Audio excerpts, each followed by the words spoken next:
flames lit up the bedroom, sending waves of heat and smoke that choked me to tears. "Sweetheart, stay there and don't move." Hearing the voice message my husband sent me, I finally realized that I was reborn. My husband's name was Joey Pierce, and he was the captain of the local firefighters. In my past life, I trusted him completely, not moving a single muscle even when my flesh was burning, while waiting for him to come in and save me. It was only after my death that I found out that he had intentionally told me to stay there, where the flames were the most severe. With his logic, the more pain I went through, the more it'd be deserving of him saving my life. Thinking back to how I was discriminated against after being disfigured in the fire, I immediately doused a blanket with water and dashed out of the room, covering my nose and mouth. Nina, I had only just arrived at the living room when I came right upon my husband, wearing a firefighter's uniform. Without a second word, he tore the wet blanket right out of my hands and shouted, "Why didn't you follow my orders?" His expression was fierce and vicious, just like when he pushed me down the stairs. All at once, the memories started flooding back, my limbs pulsating from phantom pains, and I instinctively tried to flee the scene. Before I could do anything, however, Joey carried me by the waist and hoisted me to the nearest window.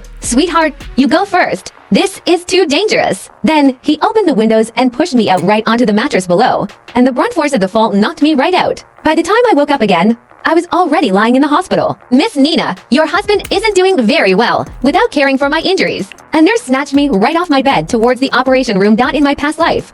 I waited for Joey here too, and I almost passed out crying after I heard that he couldn't be saved. The next moment, the doors to the operations room opened, and Winnie walked out, pushing Joey, who was covered with a piece of white cloth. I did all that I could. Her eyes were red, and she glared at me with hatred. "He died from the fire. All because of you. If you have any conscience left, take care of his parents and relatives for the rest of their lives." In my past life, I felt nothing tremendous but guilt at her words, and I immediately kneeled in front of Joey, reaching for his hand and swearing that I'd take good care of his family. After that, my parents-in-law asked me for money time and time again so that they could enjoy their lives. Not caring that I had a son to raise, his relatives followed suit, citing the excuse that I was the one who had caused Joey's death in the first place. I worked hard all my life to feed their family, yet Joey was enjoying large condominiums and luxury cars overseas with Winnie, enjoying trips all around the globe. Back to the present, I only stared right at Joey, thinking how I'd get this horrendous couple to pay the price for what they did to me. Seeing how I was unresponsive, Winnie's tone became rushed. "Nina, how can you be this ungrateful? This is your responsibility." In response, I only rolled my eyes at her and took out my phone, dialing a number. You're terrible."